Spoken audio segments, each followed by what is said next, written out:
जब मैं high school में था मुझे कैंपिंग करना बहुत पसंद था। डैड ने मुझे एक कैंपिंग टेंट, गैस लैंटर्न और एक स्लीपिंग बैग गिफ्ट किया था। गर्मियों के दिनों में मैं अक्सर मेरे दोस्तों के साथ अलग अलग जंगलों में और नेचर रिजर्व्स में जाकर कैंपिंग किया करता था। हम एक बढ़िया स्पॉट ढूंढ लेते और टेंट लगा के बॉनफायर जला के बैठ जाया करते थे और आसमान में तारों को निहारा करते थे। ग्रेजुएशन से करीब एक हफ्ता पहले हम तीनों दोस्तों ने डिसाइड किया कि कॉलेज से निकलने से पहले हम एक लास्ट एडवेंचर कैंपिंग करेंगे। हमने कैंपिंग का सारा सामान कार की डिक्की में लोड किया और निकल पड़े एक जंगल के किसी सुदूर इलाके की तलाश में, जहां हम अपना वीकेंड बिताने वाले थे। एक जंगल में पहुंचकर हमने अपनी कार पार्क की और पगडंडी में पैदल चलने लगे। बारिश हो रही थी और हम सब भीग चुके थे। आसपास बड़ी बड़ी झाड़ियां थी और रास्ते में बारिश की वजह से काफी कीचड़ हो गया था। मेरा एक दोस्त कीचड़ में फिसल के गिर गया और उससे वो गैस लैंटर्न टूट गया, जिसका मतलब था कि अब हमें सिर्फ एक फ्लैश लाइट से काम चलाना पड़ेगा। हम जंगल के बीच एक साफ इलाके में पहुंचे और हमने अपना टेंट लगाना शुरू किया। काफी अंधेरा हो चुका था। हमने देखा जहां पे हम टेंट लगा रहे थे वहां पे एक जोड़ी पुराने बूट्स रखे हुए थे। मेरे एक दोस्त ने वो बूट्स पकड़ के पास ही घने पेड़ों की तरफ फेंक दिया। बारिश काफी तेज थी, जिसकी वजह से हम बॉनफायर नहीं जला सकते थे, तो हम तीनों टेंट के अंदर घुस के बैठ गए और एक दूसरे को हॉरर कहानियां सुनाने लगे। बातें करते करते आधी रात हो चुकी थी।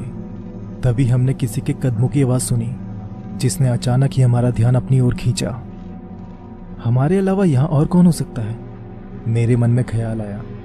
यहाँ दूर दूर तक किसी का होना मुमकिन ही नहीं था। उस सुनसान घने जंगल में सिर्फ हम ही थे कि अचानक खामोशी को तोड़ती हुई वो डरा देने वाली कदमों की आवाज सीधे हमारी तरफ ही बढ़ने लगी। मेरे रोंगटे खड़े हो गए थे। मेरे दोस्तों के चेहरों में भी डर के भाव साफ नजर आ रहे थे। हम तीनों की धड़कनें इतनी तेज थी कि हम उन्हें साफ सुन पा रहे थे। हम तीनों सांस रोके बिना कोई आवाज किए चुपचाप टेंट में दुबके रहे। हम इतना तो जान चुके थे कि वो आवाज बारिश की वजह से नहीं थी। तभी हमें शरीर में सिरहन पैदा कर देने वाली एक धीमी सी हंसी सुनाई दी, मानो जैसे कोई हमारी हंसी उड़ाते हुए मुंह दबा के हम पे हंस रहा हो। मेरे दोस्त ने अपनी जेब से एक पॉकेट नाइफ निकाला और उसे कस के अपने हाथ से भींच लिया। तभी हमने किसी लकड़ी के चटकने की आवाज सुनी, मानो जैसे किसी ने उस लकड़ी के ऊपर पैर रख दिया हो। वो भारी कदम हमारी ओर बढ़ने लगे और फिर हमें अपने टेंट के एकदम बाहर से गहरी भारी सांसों की आवाज आने लगी। वो जो कोई भी था अब हमारे एकदम पास पहुंच चुका था। उसके और हमारे बीच सिर्फ एक टेंट के कपड़े का फासला था। डर से हम सबकी हालत खराब हो चुकी थी। तभी हमारे टेंट के बाहर से खरोंचने की आवाज आई। बाहर से वो हमारे टेंट के कपड़े को अपने नाखूनों से खरोंच रहा था। डर के मारे हमारा शरीर ठंडा पड़ चुका था। वो सांस लेने की आवाज और ज्यादा उग्र और भयानक होती जा रही थी।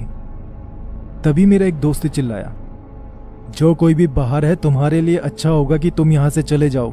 हमारे पास बंदूक है जिसे चलाने में हम बिल्कुल नहीं हिचकिचाएंगे। हम दोनों ने हैरत से उस दोस्त की ओर देखा, क्योंकि हमारे पास कोई बंदूक नहीं थी। मेरे दोस्त की बात सुनकर जवाब में बाहर से वही दबी हुई हंसी की आवाज आई, जैसे वो भी जानता हो कि हमारे पास कोई बंदूक नहीं।